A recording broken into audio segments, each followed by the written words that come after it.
नमस्कार विद्यार्थी मित्रांनो, मी अभिषेक ठिगळे एज्युकल्चर मध्ये तुमच्या सगळ्यांचं स्वागत आहे। तर आपण एक कोशागार विभागाच्या भरतीचा एक पेपर टाकलेला पुणे विभागाचा। तर आज आपण कोकण विभागाचा एक पेपर एक्सप्लेन करतो। याचे जे बाकीचे पेपर आहेत ते आपल्या बॅच मध्ये तुम्हाला मिळूनच जातील आणि तुम्ही जो प्रतिसाद देता आपल्या लेक्चर्सला तो असाच राहू दे। आपण जास्तीत जास्त पेपर यूट्यूबवर घ्यायचाच प्रयत्न करतोय, पण ज्यांना सगळं एकसाथ एका ठिकाणी पाहिजे असेल तर त्यांच्यासाठी ही बॅच आहे सरळ सेवा PYQ बॅच 2025।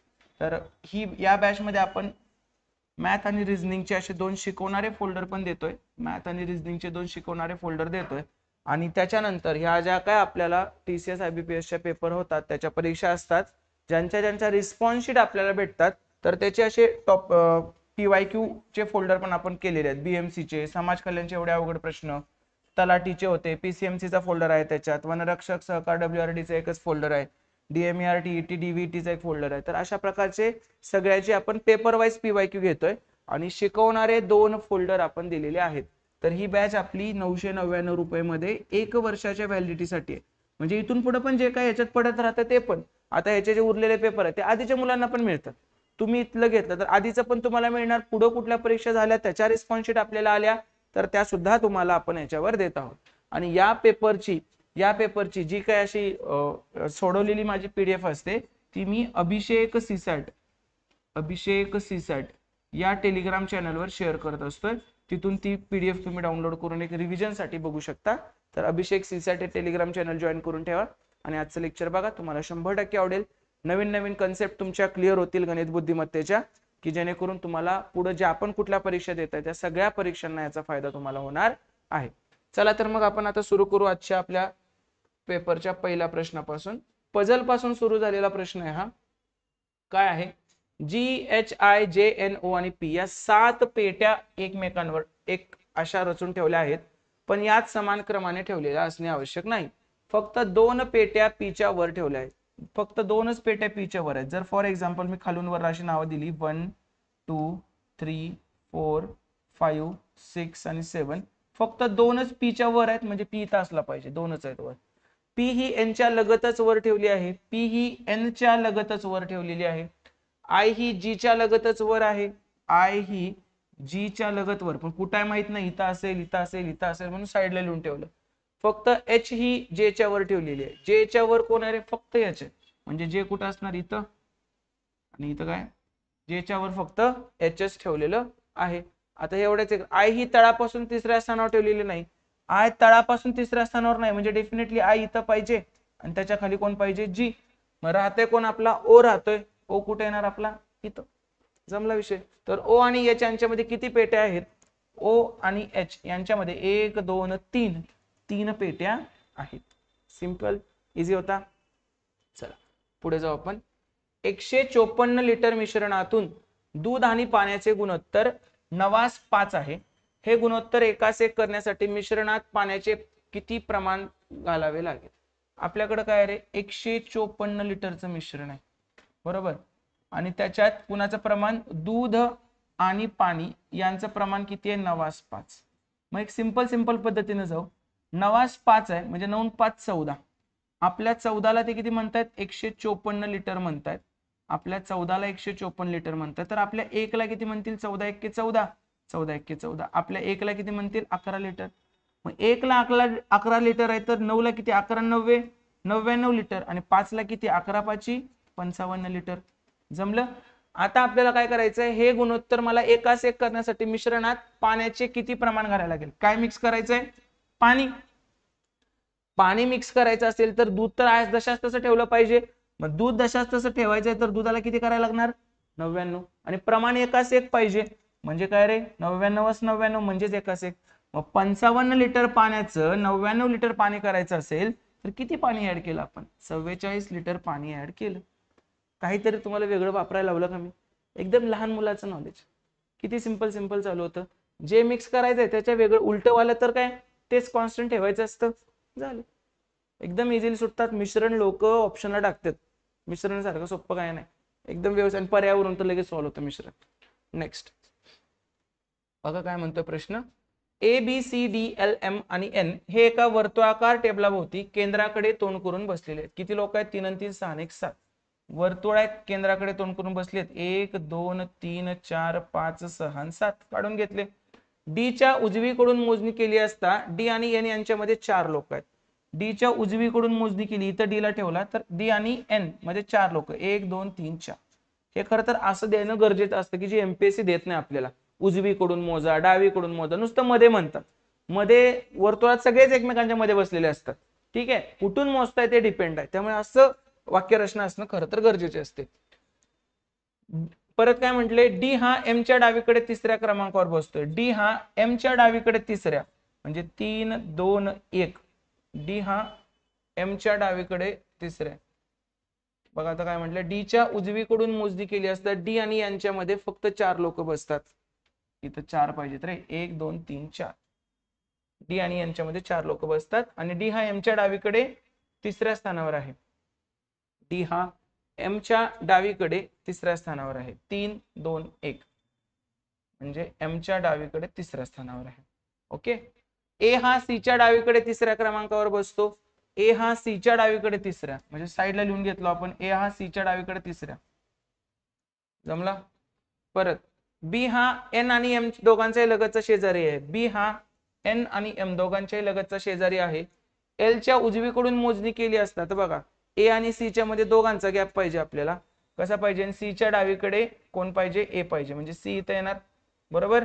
सी च्या डावीकडे तिसरा, पहिला दुसरा तिसरा ए. आणि राहतंय कोण, माणूस राहतोय. आता एल, एल ला कुठं लिहिला इथं. तर काय विचारलं, एल आणि बी यांच्यामध्ये किती लोक बसलेत. तर एल च्या उजवीकडून मोजणी करायची आहे. तर एल आणि बी च्या मध्ये 1 2 किती लोक बसलेत, 2 लोक बसलेली आहेत. डावीकडून मोजणी केली तर 1 2 3 आलं असतं, पण ते असं देणं गरजेचं आहे. ओके. नेक्स्ट, या संख्येला खालीलपैकी कोणत्या संख्येने निशेष भाग जाईल. बघा किती इझी प्रश्न विचारलाय. ही संख्या आहे 7 8 8 3 3 3. मला सांगा एकक स्थानी 3 आहे तर ह्याला 5 न भाग जाईल का, नाही. एकक स्थानी 3 आहे 12 जाईल का. विषम संख्येला कधी समसंख्येने भाग जातो का, कधीच जात नाही. जमलं. मग आता दोनच ऑप्शन राहिले 11 आणि 7. तर तू 11 चेक कर, आलं तर ते उत्तर, नाही आलं तर 7 उत्तर. 11ची कसोटी काय, अल्टरनेट संख्येच्या बेरजेतील फरकाला 11 ने गेला पाहिजे. 7 आणि 8 15, 15 आणि 3 18 आणि 8 आणि 3 11, 11 आणि 3 14. 18 वजा 14 किती, 4. 4 ला 11 ने जातोय का, नाही. म्हणून या पूर्ण संख्येला पण 11 ने जात नाही. उत्तर काय आलं, 7. तुला करून बघायचं तर करून बघू शकतो. 7 1 7, 7 1 7 उरला 1, 7 2 14 उरले 4, 7 7 42 उरला 1, 7 1 7 उरले 6, 7 9 63. जमतंय. म्हणजे ऑप्शन नंबर 3 विभाज्यतेच्या कसोट्या. पुढे जाऊ आपण. बघा परत puzzle, E F G H K L आणि एम या 7 पेट्या एकमेकांच्या वर रचून ठेवल्यात पण समान क्रमाने नाहीत. चला लिहून घेऊ आपण. 1 2 3 4 5 6 आणि 7. जी आणि एम यांच्यामध्ये फक्त 2 पेट्या आहेत. जी आणि एम यांच्यामध्ये 2 पेट्या आहेत. फक्त के ही एफ च्या वर ठेवली आहे. फक्त केच आहे, एफ च्या वर कोण आहे, फक्त के, दुसरं कोण नाही म्हणून हे वर आले. जी आणि के यांच्यामध्ये फक्त 2 पेट्या आहेत. जी आणि के 2 पेट्या आहेत म्हणजे के ला इथं लिहून इथं 2 आहेत म्हणजे के जी एम असं तयार झालं पाहिजे कुठेतरी. एल ही एच च्या खाली काही स्थानावर आहे. एल ही एच च्या खाली काही स्थानावर आहे पण ई च्या स्थानावर वर ठेवलेली आहे कोण, एल. पण ई पेक्षा वर आहे एल. तर एच आणि एल यांच्यामध्ये किती असतील. आता 2 2 चा फरक पाहिजे आपल्याला. बघू के जी एम मध्ये, के मध्ये 2 सोडून कोण पाहिजे, जी. 1 2 सोडला कोण येणार, जी. परत जी मध्ये 2 सोडून कोण पाहिजे, एम. 1 2 सोडला कोण येणार, एम. आता तुम्हाला काय सांगितले, एच च्या खाली काहीतरी एल पाहिजे. एच च्या खाली आपल्याला एल पाहिजे आणि त्याच्या खाली ई पण पाहिजे. म्हणजे डेफिनेटली हे असंच येणार आहे, एच एल ई. त्याला काय ऑप्शनच नाही. विचारले काय, एच आणि एल मध्ये किती ठेवलेत. एच आणि एल मध्ये किती पेटी आहेत रे, एकच पेटी आहे. Option number 3. एकदम इझिली खडाखोड न करता, जास्त गिजबिज काला न करता आपले प्रश्न सुटतायत आपल्याला. ओके. जागा पण किती जाते बघा तुम्ही.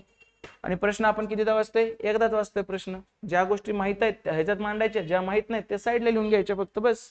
डोकं फक्त शांत पाहिजे सोडवताना. 22 84 28 आणि 12 ने निशेष भाग जाणारी सर्वात लहान नैसर्गिक संख्या. म्हणजे एलसीएम काढायचं पण एलसीएम नाहीच काढायचं, ऑप्शनची एक्झाम आहे, कॅल्क्युलेशनची एक्झामच नाहीये. मला सांग सगळ्या समसंख्या आहेत किंवा कुठली पण एक समसंख्या म्हणजे ह्याचं उत्तर कधीतरी हे येईल का, येईल का, कारण ह्या विषम संख्या आहेत ना, विषम संख्येला कधी समसंख्येने भाग जातो का, नाही. आता तुम्हाला ज्याचा पाडा येतो ते बघा, 12 आहे, 12 भाग जातो का बघायचं, हे दोन तर ऑप्शन इन्क्लूड केले. 12 7 84 उरले 8, 82 ला 12 जातो का, नाही जात, हा पण ऑप्शन गेला, राहिला कुठला मग, हा 12 7 84 उरले 8, 12 7 84.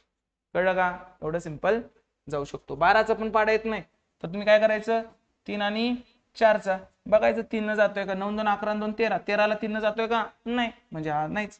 9 2 11 4 15, 15ला 3 न जातोय का, जातोय. कळलं. मोठ्या संख्येने भाग जायचा असेल तर त्याच्या फॅक्टरने सुद्धा भाग गेला पाहिजे. 12 न जायचं असेल तर 3 आणि 4 दोघांनी भाग गेला पाहिजे. ठीक आहे. नेक्स्ट, या बॅच विषयी तर सुरुवातीलाच मी बोललेलो आहे, सरळ सेवा PYQ बॅच 2025. PYQ लिहिलंय, पण आपण ह्याच्यात कन्सेप्ट शिकवणारे 2 फोल्डर दिलेत मोठेच्या मोठे, त्याच्यातून आधी शिकून घ्यायचं माझ्या पद्धतीनं, आणि त्याच्यानंतर ह्या ज्या काही एक्झाम आहेत त्याचे सगळ्याचे फोल्डर तुम्हाला मिळतील. आता हा आपला कोशागारचा चाललाय तर त्याचा फोल्डर, परत ICDS चा फोल्डर मिळून जाईल. आपण आता युट्यूबवर प्रत्येक विभागाचा एक एक पेपर घेतो आणि त्याचे बाकीचे पेपर आपण त्याच्यात टाकून देत आहे. ठीक आहे, पेड बॅच मध्ये आपल्या ह्या.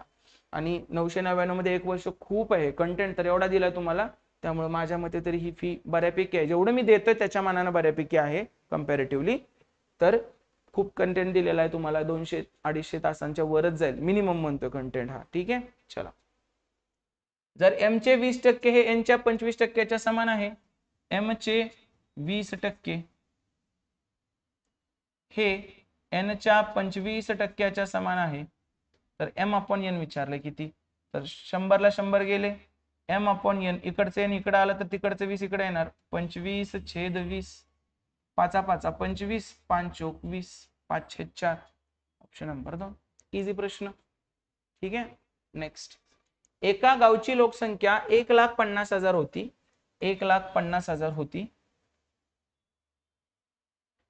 पहिल्या वर्षी ती 5% वाढली आणि दुसऱ्या वर्षी 25% वाढली. 5% वाढली म्हणजे झाली किती, 105%, आणि 25% वाढली म्हणजे झाली किती, 125%. कोणाच्या मनात असं येत असेल तर 5 आणि 25 30% एकदाच काढूया, तसं होत नाही. 2 शून्याला 2 शून्य गेले, परत या एका शून्याला हे एक शून्य गेला. ठीक आहे. आणि आता आपल्याला उत्तर काढायचं आहे. मे बी पॉइंट मध्ये उत्तर येणार, त्यांना कदाचित अंदाज पंचे सॉरी आहे अजून एक शून्य, एक शून्याला हा एक शून्य गेला. आता करा, कसं करणार आहे आपण आता, 15 गुणिले 105 गुणिले 125, 15 5 75, 15 1 15, आणि गुणिले 125 आहे, गुणिले 125 आहे. चला करू आपण, काय काय येतंय, 5 5 25, एकक स्थान आलं तर 5 पाहिजे, तसे किती ऑप्शन आहेत, एकच ऑप्शन आहे. गुणाकार करायची गरज आहे का, गुणाकाराची परीक्षा नाहीये, कॅल्क्युलेशनची परीक्षा नाहीये, तुमच्या कन्सेप्ट किती क्लिअर आहेत त्याची ही परीक्षा आहे. एकदम सिंपल वेनं चाललंय, त्यामुळे तर तुम्हाला लेक्चर आवडतात. ठीक आहे, भलं मोठं बोर्ड भरवले असते मी, मग सोडवून दिलं असतं, काहीच नाही, तुम्ही एवढा चांगला प्रतिसाद दिलाच नसता मग व्हिडिओजना. ठीक आहे, हे एवढ्या सिंपल, तुम्ही कुठलंही गणित घेऊन या, सिंपलच असते. कॅल्क्युलेशनच्या गणित आपल्याला शाळेत असायची, 11वी 12वीला असायची, कारण ते स्टेपला मार्क असायची. इथं तुमच्या कन्सेप्ट क्लिअर आहेत का त्याला मार्क आहे. कॅल्क्युलेशनसाठी त्यांनी BODMAS, fraction, indices topic बनवलेत. ओके. नेक्स्ट, चला रिझनिंगचा प्रश्न, आणि हे आपल्याला ह्याच्यावर चर्चा. प्रत्येक शब्दातील प्रत्येक स्वर इंग्रजी वर्णनानुसार त्याच्या लगतच्या नंतरच्या अक्षरात बदलला जातो, आणि प्रत्येक व्यंजन कोण स्वर नंतरच्या अक्षरात बदललं जाते, आणि व्यंजन काय त्याच्या आधीच्या अक्षरात बदललं जाते. तर अशा प्रकारे तयार होणाऱ्या किती अक्षरांच्या समोर एकही स्वर दिसणार नाही पाहिजे. आधी स्वराला पुढे ढकलू, ओ च पी करू, EFGHIJ करू, परत ए च बी करू, ओ च पी करू. आता व्यंजन आधीच्या अक्षरात बदलायचं आहे, EF एफ येणार, परत इथं ए येणार, परत JKL येते, ST असते, AB असते, ST असते, KL असते, परत EFF असते. तर त्यांनी काय विचारलंय, एकही स्वर दिसणार नाही. आता मला सांगा, या KJS मध्ये स्वर आहे का, नाही. KPF मध्ये स्वर आहे का, नाही. ह्याच्यात ए स्वर आहे, ह्याच्यात ए स्वर आहे, म्हणजे किती शब्दांमध्ये स्वर दिसत नाहीये, 2 अक्षरांच्या समूहामध्ये किंवा 2 शब्दांमध्ये आपल्याला स्वर दिसत नाही. बघा, स्वर नंतरच्या अक्षरात बदललाय, इथं पण तेच आहे, आणि व्यंजन काय रे आधीच्या अक्षरात बदललंय, स्वर नंतर बदललाय आपल्याला. O P A B A B आणि ह्याच्यात नाहीच आणि व्यंजन आधीच्या ओ परत ABCD FGH आहे LMNO PQR RS UV MN परत A परत R परत R J X. तर त्यांनी काय केलं कशात स्वर नाहीयेत. इथं U आहे स्वर आहे O आहे स्वर आहे A आहे स्वर आहे याच्यात स्वर नाही RJX मध्ये स्वर नाही म्हणजे एकच शब्द एकच अक्षर समूह आपल्याला तसा मिळाला. बघा एका विशिष्ट सांकेतिक भाषेत फेअर हे 7-3-1-5 असे संकेतबद्ध केले जाते आणि डिअर 8-3-1-5 तर डी साठी. आता मला सांगा याच्यात पण ARE आहे याच्यात पण ARE आहे आणि याच्यात पण 315 आहे आणि याच्यात पण 315 आहे म्हणजे EAR म्हणजे 315 झालं. इथं राहिलंय काय डी डी साठी काय असणार आहे मग 8 असणार आहे. डी साठी काय आलं आपलं 8. त्यांनी तेच विचारले डी साठी कुठला अंक आहे 8 हा अंक आहे. कॉमन काढलं 10 सेकंदाचा प्रश्न होता. बघा मूल्य शोधायचं आता आपल्याला याचं आपलं ठरले तिरकस गुणाकार करण्यापेक्षा छेद समान करणे शिकायचं तुम्ही LCM न 5 आहे 5 आहे 10 आहे 5 आहे इथं काय नाही म्हणजे 1 आहे बरोबर. सगळ्याला मी 10 करू शकतो कारण सगळ्याचा लसावी काय 10. 10 करायला मला याला किती गुणायला लागलं 2 न मग याला पण 2 न गुणणार 3 दुनी 6 मधलं चिन्ह तसंच. 10 करायला मला याला किती गुणायला लागलं 2 न मग याला पण 2 न गुणणार 5 दुनी 10. 10 करायला मला याला 1 नच गुणायला लागलं म्हणजे वरच्याला पण 1 नच गुणणार 5 1 5 आणि 10 करायला ह्याला मला 2 न गुणायला लागलं तर वरच्याला पण 2 न गुणा अधिक 8 आणि 10 करायला मला याला 10 न गुणायला लागलं तर 3 ला पण 10 न गुणा 10 त्रिक 30. बघा मग 10 16 16 आणि 5 21 21 आणि 8 29 29 वजा 30 छेद 10 म्हणजे वजा 1 छेद 10 काय आन्सर वजा 1 छेद 10. एकदम शांत डोक्याने सोडवलं की काही प्रॉब्लेम येत नाही. चला पुढे जाऊ आपण. बॅच विषयी तुम्हाला सगळं माहिती सांगितले. ह्याची लिहिलेली PDF पाहिजे असेल तर अभिषेक सीसॅट हे टेलिग्राम चॅनल आहे माझं याच्यावर तुम्हाला याची लिहिलेली PDF मिळून जाईल. एका वस्तूची खरेदी किंमत 9372 आहे. 37% सवलत देऊन देखील विक्रेत्याला 7% नफा कमवायचा आहे तर वस्तूची छापील किंमत किती असली पाहिजे. आता मला सांगा त्याची खरेदी किंमत किती आहे 9372 आहे त्याच्यावर 7% नफा कमवायचा म्हणजे ती 107% ला विकली पाहिजे. पण ती 107 ला कधी विकायची 107% ला 37% डिस्काउंट देऊन म्हणजे ही जी रक्कम आहे ती किती पाहिजे तुम्हाला ही जी रक्कम आहे ती तुम्हाला पाहिजे 63% बरोबर. 37% डिस्काउंट म्हणजे 63% म्हणजे ही रक्कम काय असणार आहे 63% आणि याला जर 100 न गुणलं 63% म्हणजे एवढी रक्कम तर 100% म्हणजे काय असणार आहे त्याची MRP असणार आहे. चला सॉल्व करू आता आपण हे कसं कसं सॉल्व होतंय बघा. आता पहिल्यांदा तर ह्या 100 ला हे 100 गेलं आणि हे काय ज्याचं असणार आहे ते त्याचं उत्तर असणार आहे.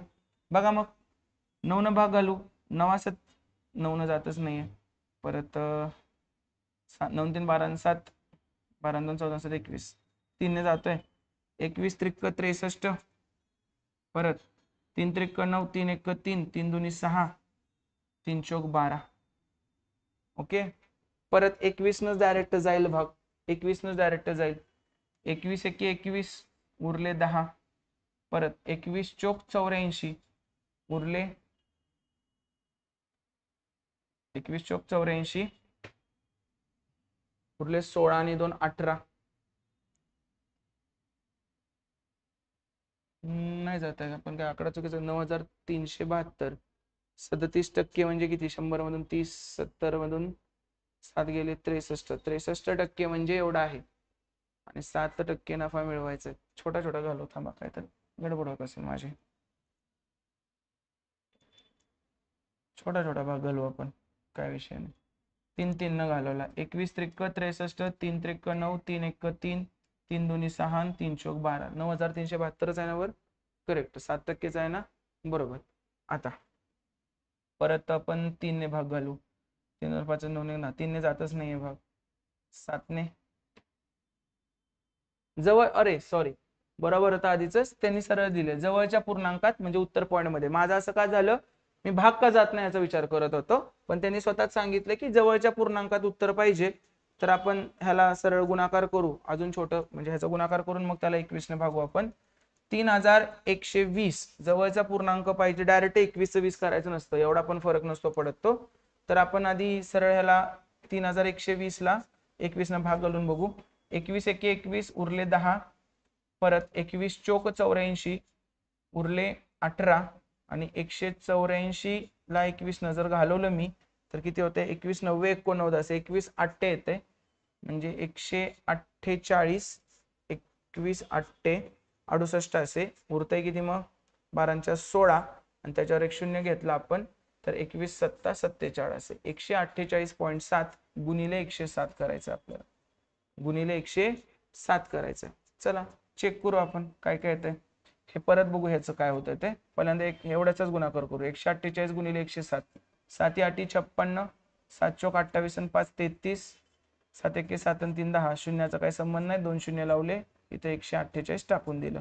6 3 8 4 आणि 1 5 15836 आलं. पण आपण हे अख्खं 0.7 म्हणजे जवळजवळ अर्ध्यापेक्षा वर, म्हणजे 107च्या अर्ध्यापेक्षा वर म्हणजे जवळजवळ 60 ऍड केलं. जर मी ह्याच्यात 60 ऍड करून टाकायचा प्रयत्न, 60 काय 70 ऍड करा जवळजवळ, तर किती येते 6 7 आणि 3 10 9 15 906, म्हणजे लयच पुढे जाते हे. त्यामुळे काय येणार 15903 आणि 15918 पैकी काय उत्तर येणार 15918. हा कॅल्क्युलेटिव्ह प्रश्न होता, याला तुम्ही काहीही करू शकत नव्हता. ठीक आहे, चलो नेक्स्ट. नातेसंबंधांचा प्रश्न आहे. ए चं वायशी नातं विचारलंय. ए ऍट द रेट म्हणजे बहीण आहे, ए ही बहीण आहे एस ची. परत अधिक ई, अधिक म्हणजे काय मुलगा, एस हा मुलगा आहे कोणाचा ईचा. परत भागिले आर म्हणजे भागिले म्हणजे वडील आहेत, ई हे वडील आहेत कोणाचे आर चे. परत आर हॅश, हॅश म्हणजे पत्नी आहे, आर ही पत्नी आहे कोणाची वायची. म्हणजे काय विचारले ए चे आणि वायचे, वायशी नाते काय. ए कोण आहे रे वायचा, बायकोची बहीण आहे ना, म्हणजे पत्नीची बहीण मेवणी असते. Option number 4. एका विशिष्ट क्रमानुसार के एफ 17 हे IG4 केलं जातं. परत SW23 हे QX10 केलं जातं. तर U4 चा संबंध काय. आता 17चं आणि 4चं नातं काय 13 वजा केलंय, याच्यात पण 13 वजा केले, मग याच्यात पण 13 वजा करा. 4 वजा 13 किती येणार -9. -9 वाले किती ऑप्शन आहेत, एकच. बाकीचं काय बघायची गरजच नाही तुम्हाला, एवढ्या इझिली सॉल्व्ह होऊन जात. ओके, परत पुढे जाऊ आपण. एक माणूस एकूण 15 ला 10 सामान वस्तू खरेदी करतो. जर त्याने प्रत्येक वस्तू 1.6 ला विकली तर त्याला होणारा नफा. तो काय करतोय 10 वस्तू कितीला खरेदी करतोय 15 रुपये कॉस्ट प्राइस, आणि विकतोय कितीला, एक कितीला विकतोय 1.6 ला. आपण 10च काढायचं, वस्तू नेहमी समान ठेवायच्या. तर एक गोष्ट 1.6 ला विकतोय तर 10 गोष्टी कितीला विकणार 16 रुपयाला. थोडक्यात 15 रुपयाचा माल त्याने कितीला विकला 16 ला, म्हणजे त्याला 1 रुपयाचा काय झाला नफा झाला. मग टक्केवारीत काढू नफा. 15 रुपयावर 1 रुपया नफा होतोय, तर 100 वर किती, तर 100/15. 100/15 म्हणजे काय 15 सख्ख 90 उरले 10/15. 5 दुनी 10, 5 त्रिक 15, 6.203 म्हणजे 6.66% काय झाला त्याला नफा झाला. नेहमी काय करायचं, नेहमी हे वस्तू सेम ठेवायच्या. 10 रुपयाची गोष्ट 15 रुपयाला घेतली, सॉरी 10 गोष्टी 15 रुपयाला घेतलेत तर 10च गोष्टी आपण 16 रुपयाला विकतोय. कुठून काढलं, एक गोष्ट 1.6 ला विकतोय म्हणजे 10 गोष्टी 16 रुपयाला विकतोय. चला पुढे जाऊ. राहुलचे मासिक उत्पन्न ठीक आहे, हा अर्धवट प्रश्न आहे, काय कळत नाही ते, अर्धच आलंय. रिस्पॉन्स शीट मध्येच तसं होतं ते.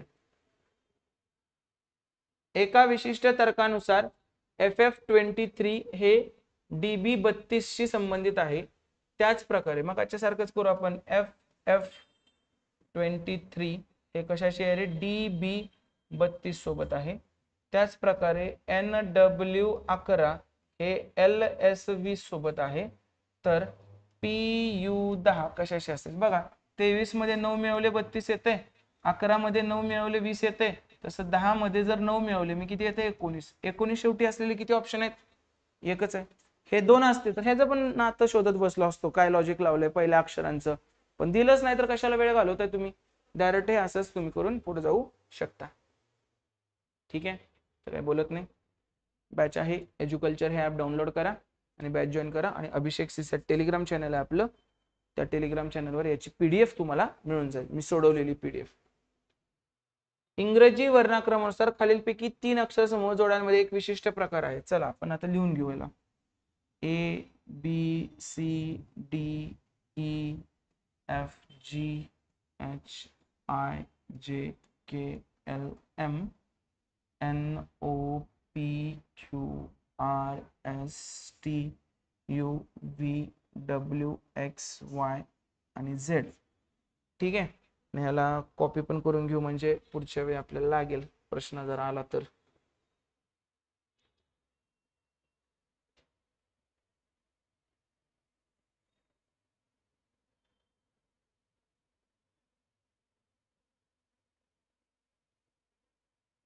चला 3 जोड्या एक प्रकारचे आहेत. HGRP, HG आणि RP दिलंय. ठीक आहे.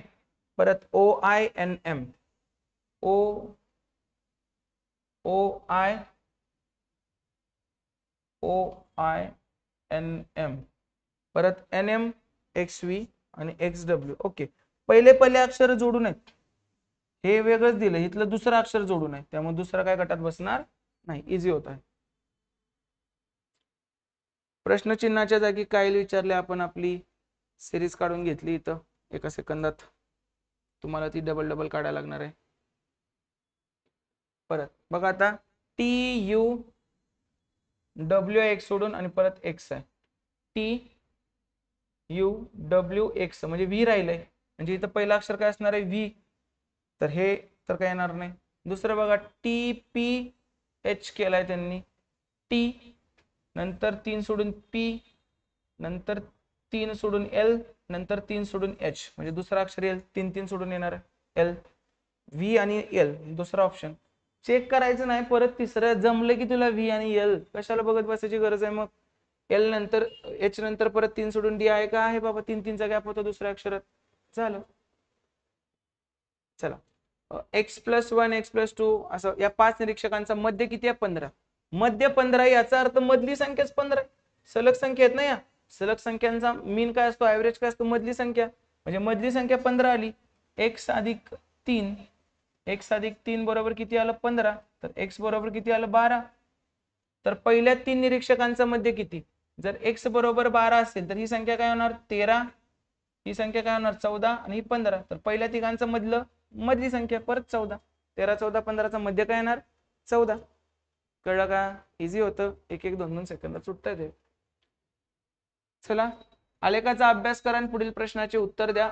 एका विद्यार्थ्याला संपूर्ण वर्षभरात 4 मूल्यांकनामध्ये कामगिरी करावी लागते. असाइनमेंट खालील तक्ता प्रत्येक मूल्यांकनात मिळालेले गुण दर्शवतो. ठीक आहे. त्याच्या अंतिम निकालात भारित सरासरी गुणांची गणना करा. भारित सरासरी गुणांची गणना करायची आपल्याला. बघा मग आता असाइनमेंट 1, असाइनमेंट 2 मध्यवर्ती एक्झाम अंतिम परीक्षा. आता हा तर अंतिम निकाल भारित गुण इंग्लिश मध्ये काय मला माहित पाहिजे हा प्रश्न, तरी पण बघू काय म्हणतात. तर सरासरी करायला, सरासरी गुण विचारले तर सरळ बेरीज करायची. 5 आणि 5 10, चला 1, 8 आणि 9 7 16, 16 आणि 6 22 आणि 7 29. किती गुण आहेत टोटल 290. 290 किती हे आहेत परीक्षा, किती आहेत 4 परीक्षा आहेत, मग 290 भागिले 4, 4 7 28, उरला 1, 4 2 8, उरले 2, 4 5 20. काय पाहिजे 72.5 पाहिजे. पण हे तर काय त्यांनी दिलेलंच नाही. मला हा प्रश्न एका स्टुडंटने पाठवला होता, मला ह्याचा इंग्लिश मीनिंग पाहिजे, तर हे आता काहीतरी कळेल, नाहीतर माझं काहीतरी वाचायला चुकतंय का काय, कारण ऍव्हरेज म्हणलं तर एवढंच येतं ऍव्हरेज. ठीक आहे. कोणाला जर हा समजला असेल किंवा माझं काही चुकत असेल तर कमेंट मध्ये सांगा, नाहीतर या माझ्या नंबरवर मला मेसेज करा की सर याचा मीनिंग असा आहे, किंवा याचा इंग्लिश प्रश्न जर कोणाकडे असेल तर जरा अजून समजायला मदत होईल. नाहीतर जेवढा दिसतोय त्याच्यावरून तर याचं उत्तर 72.5 असं असायला हवं. चुकू पण शकतं, त्यांचं एखादं दुसरं चुकलेलं पण असतं, असं काही नाही की सगळे एक्झाम्पल बरोबर आहे. ओके, नेक्स्ट बघा अदलाबदल केली चिन्हाची, अधिक आणि वजाची आणि गुणिले आणि भागिले यांची अदलाबदल केली. तर 14 - 30 भागिले 15 अधिक 12 गुणिले 16, मग 14 वजा 30 भागिले 2 हे आधी करायचं असते 2, अधिक 12 गुणिले 16 करायचं असते 12 सक्क 72, 12 एक्के 12 आणि 7 19, मग 14 वजा 2 किती आलं 12, आणि 12 मध्ये जर मी 92 मिळवलं 192 मिळवलं तर किती येते 194 आणि 10 204. ऑप्शन नंबर 3 एकदम इझी पद्धतीने आपण हे सॉल्व्ह करू शकतो. बॉडमासचा प्रश्न आहे. इंग्रजी वर्णक्रमानुसार चला आपली मगाचं काढून घेऊ आपण आपलं. ठीक आहे, आता काय येणार कटात न बसणार विचारलंय बघा. MVO काय क्रम आहे MVO, M नंतर एवढ्या लांब गेलंय V आणि नंतर एक सोडून O आलंय, परत BIP B नंतर I नंतर P म्हणजे किती सोडले 3 आणि 3 6 सोडले, तिथं पण 3 आणि 3 6 सोडले, परत CJQ C 3 आणि 3 6 J आणि 6 सोडले Q आलं, म्हणजे इथं पण 6 सोडले 6 सोडले 6 सोडले 6 सोडले, RYF R नंतर 6 सोडले परत 3 आणि 3 6 F म्हणजे इथं पण 6 6 सोडलेत. हेच काहीतरी विचित्र झालंय, त्यामुळे हेच काय येणार आहे गटात बसणार नाही. एक व्यक्ती एक विशिष्ट अंतर 8 तासात 5 किलोमीटर वेगाने पार करते. 8 तासात 5 किलोमीटर आणि आणखीन काही अंतर 8 तासात 6 किलोमीटर वेगाने पार करते, तर संपूर्ण अंतर पार करण्यासाठी तिचा सरासरी वेग. आता पहिल्यांदा अंतर किती पार केलं, पहिलं डिस्टन्स काय येणार D1 स्पीड इंटू टाइम 8 गुणिले 5 दॅट इज 40 अंतर पार केलं. परत दुसरं अंतर काय पार केलं, आणखीन काय अंतर 8 तासात किती रे 6च्या स्पीडने किती आला 48. ऍव्हरेज स्पीड विचारले, ऍव्हरेज स्पीड काय असतं total distance covered upon total time taken. Total distance किती रे 40 आणि 48 किती झालं 88 आणि टोटल टाइम किती लागला 8 तास आणि परत 8 तास म्हणजे 8 आणि 8 16 तास. 88/16 म्हणजे किती येणार 16/85 उरले 8/16 म्हणजे 1/2 म्हणजे काय झालं 5.5 तास 5.1/2. एवढी एक कन्सेप्ट माहित पाहिजे होती. ऍव्हरेज स्पीड काय असते total distance upon total time. म्हणून तुम्ही फॉर्म्युले पाठ करू नका असं म्हणत असतो, कारण फॉर्म्युलातून हे तयार होत नाही ना 2xy अपॉन x + y वगैरे वगैरे तसलं काही करायचं नाही. हे जे सांगतो ते तुम्ही करा व्यवस्थित, सगळे प्रश्न बरोबर येतात. ओके, तर हे अशा प्रकारे आपण कोकण विभागाचा कोशागार भरतीचा पेपर बघितलेला आहे. त्याच्यातले आपण गणित बुद्धिमत्ताचे प्रश्न बघतोय. तुम्हाला अशाच पद्धतीनं TCS IBPS पॅटर्नचा किंवा सरळ सेवा परीक्षांचा अभ्यास करायचा असेल गणित बुद्धिमत्ताचा चांगला, तर तुम्ही ही बॅच जॉईन करू शकता.